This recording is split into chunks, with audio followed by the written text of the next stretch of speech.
नमस्कार दोस्तों, welcome to tax सेवा केंद्र। दोस्तों, ये एक tax related knowledge sharing channel है जिसका मकसद एक ही है कि हम छोटे लोगों के पास पहुंच सके। बहुत सारे ऐसे लोग हैं जिसके पास एंटरप्रेन्योरशिप का हुनर तो है, लेकिन किसी वजह से अपना बिजनेस स्टार्ट नहीं कर पाते। स्टार्टिंग में ऐसा लीगल कंप्लायंस का डर रहता हो या शायद कोई सीए की फ़ीस अफोर्ड नहीं कर पाता। सो इसीलिए हम हमारे प्लेटफॉर्म के माध्यम से हम उन्हें दिल से हेल्प करना चाहते हैं। सो आशा करते हैं ये वीडियो आप एंड तक ज़रूर देखना और अच्छा लगे तो प्लीज़ वीडियो को लाइक करना। So let's begin our video. Friends, आप देख सकते हो आपके सामने एक मार्च की सैलरी स्लिप है जिसमें आप देख सकते हो अर्निंग कंपोनेंट्स में बेसिक है, एचआरए है, कन्वेंस अलाउंस है, मेडिकल अलाउंस है, स्पेशल अलाउंस है। और डिडक्शन में आप देख सकते हो प्रोफेशनल टैक्स है, टीडीएस है, ईएसआई है और पीएफ है। फ्रेंड्स, ये एक कॉमन कंपोनेंट्स है जो आप देख सकते हो कि मैक्सिमम कंपनी में यही रहता है। कुछ कंपोनेंट्स कंपनी टू कंपनी थोड़ा डिफर रहता है। हर साल एम्प्लॉयर को सैलरी डिक्लेरेशन देना पड़ता है और उसमें सब डिटेल्स देनी पड़ती है कि जैसे कि rent paid, interest on housing loan, investment proofs, ये सब देना पड़ता है। और उस हिसाब से एम्प्लॉय का टीडीएस करता है। अगर उसका एग्जाम्पल तरफ से उसका टीडीएस 24,000 सालाना रहता है तो एम्प्लॉयर उस हिसाब से मंथली 2,000 टीडीएस एम्प्लॉय का काटेगा। फ्रेंड्स, सो ये एचआरए कंपोनेंट्स अगर है आपकी सैलरी स्लिप में तो आप इसका बेनिफिट ले सकते हैं। अगर आप अपने घर का कुछ किराया देते हो तो दोस्तों, फाइनेंशियल ईयर 18-19 तक सरकार आपको कन्वेंस अलाउंस में 1600 और मेडिकल अलाउंस में 1250 का एग्जम्पशन देती थी। बट सब्जेक्ट टू उसके सामने आपको खर्चे का बिल भी सबमिट करना पड़ता था। लेकिन सरकार ने 19-20 से ये ख़त्म ही कर दिया और सबको एडिशनल 50,000 का डिडक्शन वैसे ही देते हैं। सो ये एक बहुत अच्छा डिसीज़न है सरकार ने। ये बहुत एक राहत एम्प्लॉइज़ को दिया है।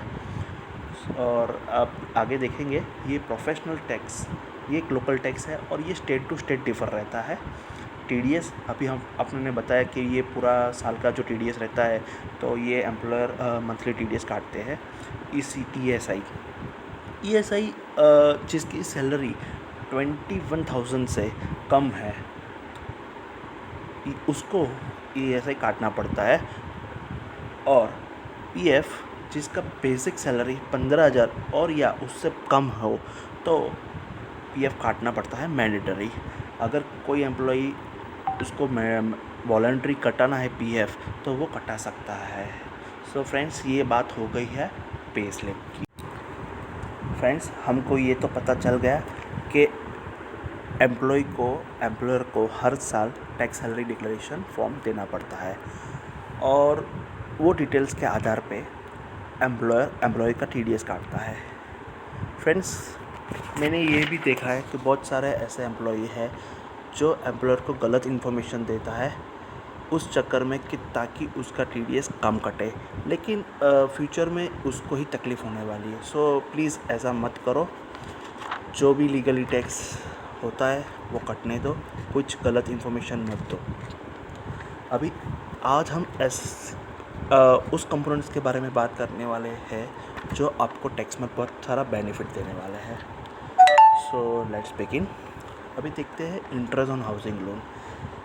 तो maximum ₹2 lakh if the loan is for, अभी इंटरेस्ट ऑन हाउसिंग लोन है वो मैक्सिमम 2 लाख। अगर आपका इंटरेस्ट ऑन हाउसिंग लोन नए या पुराने घर की लोन पे आपको इंटरेस्ट 2 या 3 लाख होता है तो आपको मैक्सिमम 2 लाख की लोन है का इंटरेस्ट ही आपको एग्जम्पशन मिलेगा। अगर वो लोन खाली रिपेयर और रिकन्स्ट्रक्शन के लिए है then maximum interest allowable is ₹30,000।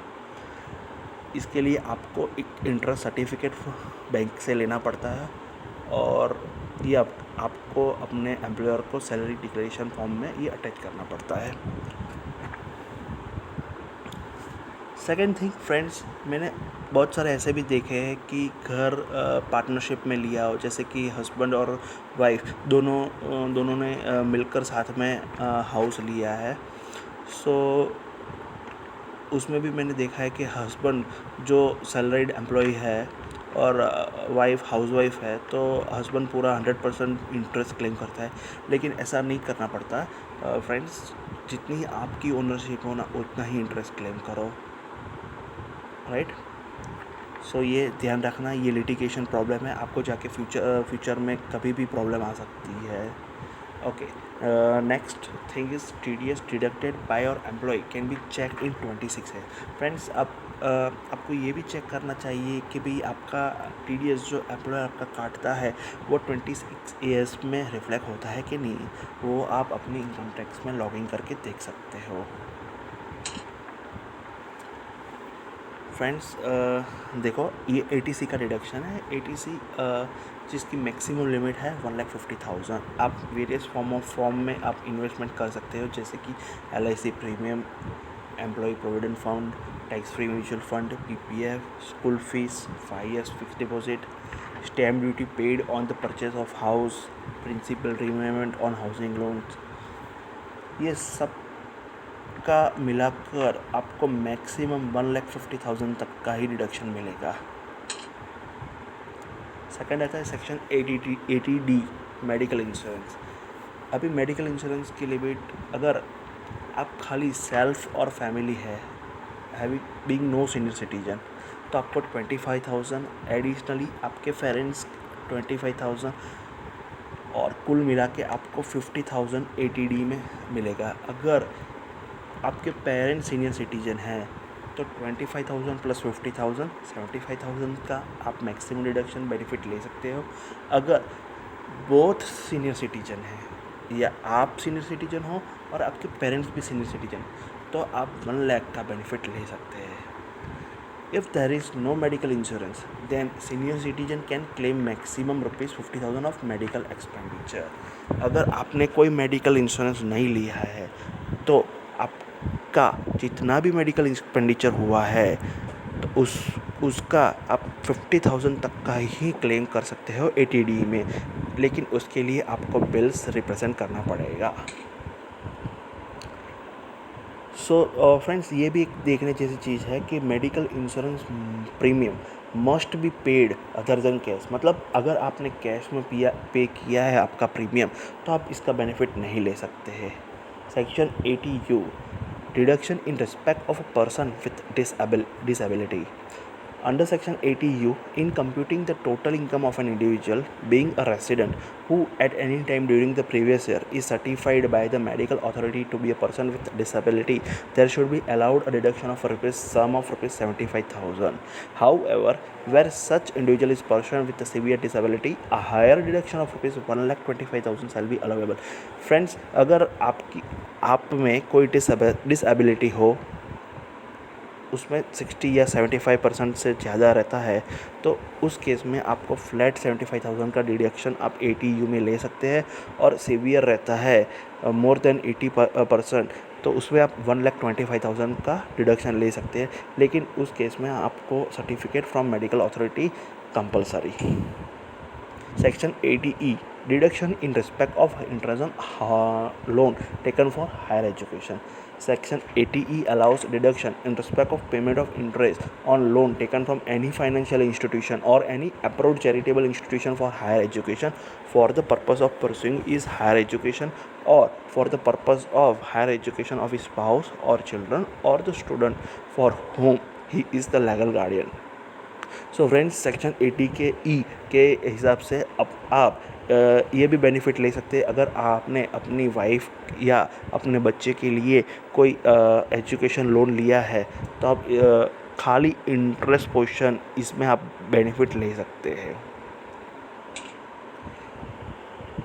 Section 80G deduction on respect of donation to certain funds, charitable institution, etc. Section 80G provides for the deduction on account of donation made to various funds, charitable organizations, etc. No deduction under this section is allowable in case the amount of donation exceeds ₹2000 unless the amount is paid by any mode other than cash। दोस्तों आप देख सकते हो अभी बहुत सारे ऐसे NGO है और बहुत सारे ऐसे बंदे हैं जो रेगुलरली डोनेशन किसी मोड में करते ही है, या तो कोई धार्मिक संस्था हो, या तो आपने आपने देखा होगा कि ये उसकी रिसिप्ट के नीचे ऐसा लिखा होता है कि भाई donation is eligible for section 80G। तो वो डोनेशन आपका टैक्स में बेनिफिट ले सकते हैं। बहुत सारे टाइप के डोनेशन होते हैं, कुछ डोनेशंस 100% अलाउबल रहता है, कुछ परसेंट 50% है। फिर section 80GG deduction in respect of rent paid. Section 80GG allows the employee to a deduction in respect of house rent paid by him for his own residence. Such a deduction is permissible subject to the following condition. So friends, ये एक section 80GG है। ये deduction आपको rent payment of your residential house पे मिलता है। अभी आप देखोगे कि ये HRA और 80GG थोड़ा कोरिलेटेड है। बहुत सारी ऐसी कंपनी में रहता है कि भाई आपको HRA अलाउंस नहीं मिलता, तो अगर आप रेंट पे करते हो अपने हाउस का और अगर आपका एम्प्लॉयर आपको HRA नहीं देता, तो वहाँ पे आप सेक्शन 80GG का डिडक्शन आप बेनिफिट ले सकते हैं। इसमें बेनिफिट ले सकते हैं और ये बेनिफिट इसका ले सकते हो। सो फ्रेंड्स, ये मैंने कॉमन डिडक्शन के बारे में बात किया है। अभी जिसको आप थोड़ा समझ गए होंगे कि आपको क्या बेनिफिट मिलेगा, और ऐसे और भी बहुत सारे कंपोनेंट्स हैं जो आप देख सकते हैं। वो मैं नीचे लिंक में मैं मेरे ब्लॉग का लिंक दे दूँगा, उसमें पूरा डिटेल्स आपको डिडक्शन के बारे में मिल जाएगा। अभी आगे देखेंगे कि हम कैसे अपनी सैलरी का कंप्यूटेशन करते हैं, और इसका एक एग्जांपल भी है, और आपको इंटरेस्टिंगली पता भी चलेगा कि भी चलो टैक्स कैसे कंप्यूट रहता है। So let's go ahead. दोस्तों आप देख सकते हैं हमारे सामने सैलरी डिटेल्स दिया हुआ है और उसकी कंप्यूटेशन मेथोडोलॉजी दिया हुआ है। अगर आपको भी अपनी सैलरी ऐसी कंप्यूटेशन करना है तो आप भी कर सकते हैं। सो सैलरी डिटेल्स में हमारे पास क्या है तो दिया हुआ है, जैसे कि बेसिक सैलरी, HR है, स्पेशल अलाउंस है, प्रोविडेंट फंड है, LIP है, NSC है, रेंट पेड बाय एम्प्लॉइज़ है, रीपेमेंट ऑफ हाउसिंग लोन है, इंटरेस्ट ऑन हाउसिंग लोन है, tuition fee for 3 child, professional tax है। सो फ्रेंड्स, ये सब डिटेल्स हमारे पास दिया है और उस डिटेल्स में हम कंप्यूटेशन करते हैं कि भी कितना टैक्स आएगा। So let start.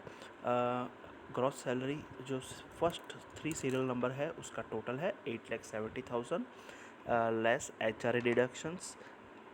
तो अगर HRA डिडक्शन 3 स्टेज में हम कवर करते हैं। फर्स्ट एक्चुअल रिसीव्ड, तो एक्चुअल कितना रिसीव होता है तो 2,40,000 रिसीव होता है। फिर rent paid minus 10% of salary. Rent पे कितना है तो 1,20,000 माइनस 10% ऑफ सैलरी। तो सैलरी का मतलब HRA में अलग रहता है।